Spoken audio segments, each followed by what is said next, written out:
అధ్యక్షులు జనసంఘ్లో అలాగే బీజేపీలో కూడా తమ సేవలు విస్తృతంగా అందించినటువంటి వి రామారావు గారి సతీమణి అమ్మ వసంతకుమారి గారికి దత్తాత్రేయ గారు సన్మానం చేసి వారి రుణం తీర్చుకుంటున్నారు.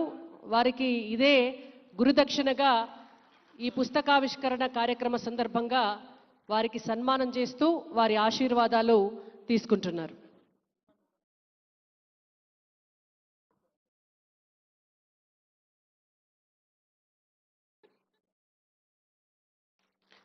వి రామారావు గారితో మరియు వారి సతీమణి అమ్మ వసంతకుమారి గారితో దత్తాత్రేయ గారికి వారి కుటుంబానికి అత్యంత విలువైనటువంటి అమూల్యమైనటువంటి అనుబంధం సంబంధ బాంధవ్యాలున్నాయి. భారతీయ జనతా పార్టీలో ఉన్నటువంటి చాలామంది నాయకులకు కార్యకర్తలకు కూడా వి రామారావు గారు గురువు లాంటి వారు. వారి మార్గనిర్దేశంలో ఇవాళ భారతీయ జనతా పార్టీ ఇంత విజయవంతంగా ముందుకు వెళ్తోంది అంటే వారి సతీమణిగా వసంతకుమారి గారు కూడా అనేక రకాలుగా వెన్నుదన్నుగా ఉండి ప్రోత్సహించిన నేపథ్యంలో గురువు గారి సతీమణి అమ్మగారికి వారు సన్మానించి వారి ఆశీర్వాదం తీసుకోవడం జరిగింది.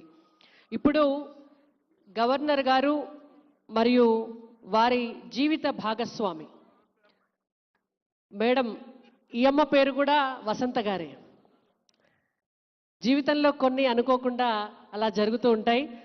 దత్తాత్రేయ గారి సతీమణి అమ్మ వసంత గారు మరియు దత్తాత్రేయ గారికి రాష్ట్ర ముఖ్యమంత్రి వర్యుల సమక్షంలో, రాష్ట్ర గవర్నర్ జిష్ణుదేవ్ వర్మ గారి సమక్షంలో, అలై బలై కమిటీ ఆధ్వర్యంలో, అలాగే బొగ్గు గనుల శాఖ మంత్రివర్యులు శ్రీ కిషన్ రెడ్డి గారి సమక్షంలో, రాజ్యసభ సభ్యులు డాక్టర్ కె లక్ష్మణ్ గారి సమక్షంలో వారి కుటుంబ సభ్యులు వారికి సన్మానం చేయబోతున్నారు.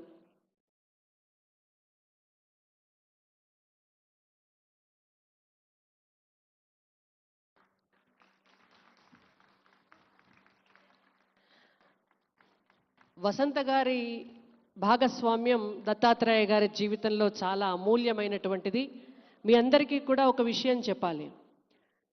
సహజంగా ఆ కాలంలో వివాహాలంటే పెద్దలు కుదిర్చినటువంటి సంబంధాలనే మనం అనుకుంటాం.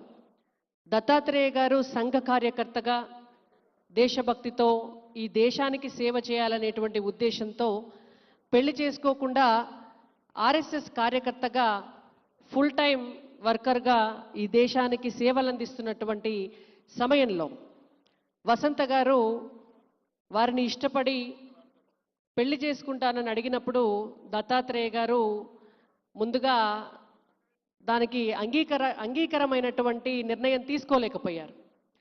చేసుకుంటే మిమ్మల్ని తప్ప ఎవరిని చేసుకోను, దేశం కోసం మీరెంత గట్టిగా సేవ చేయాలనుకుంటున్నారో ఆ సేవలో మీ జీవిత భాగస్వామిగా నేను కూడా సేవ చేయాలనుకుంటున్నాను, ఎన్ని సంవత్సరాలైనా కూడా ఇలాగే ఎదురు చూస్తానని చెప్పి ఆవిడ 14 సంవత్సరాలు దత్తాత్రేయ గారి కోసం ఎదురు చూశారు. వసంత గారు 14 సంవత్సరాలు ఇంట్లో పెద్దల్ని కూడా ఒప్పించి వారు వెయిట్ చేస్తే దత్తాత్రేయ గారే ఇక విడిచిపెట్టేటట్టు లేరు అని చెప్పి వసంత కుమారి గారిని వివాహం చేసుకోవడం జరిగింది.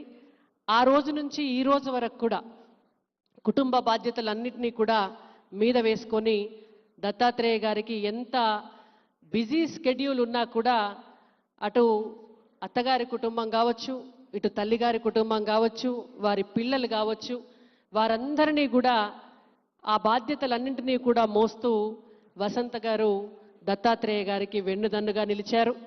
అటువంటి పుణ్య దంపతులని సత్కరించేటటువంటి అవకాశం ఇవాళ ఆ కార్యక్రమంలో పాల్గొనే అవకాశం మనందరికీ కూడా దక్కడం నిజంగా అదృష్టం.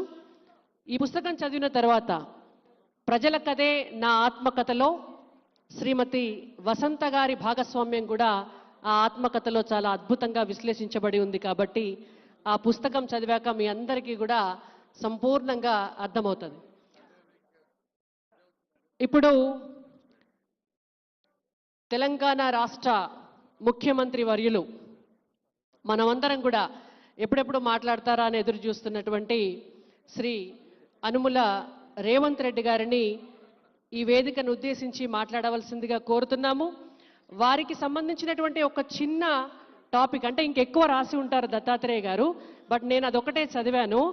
విజయలక్ష్మి గారిని స్కూల్లో జాయిన్ చేసింది కూడా రేవంత్ రెడ్డి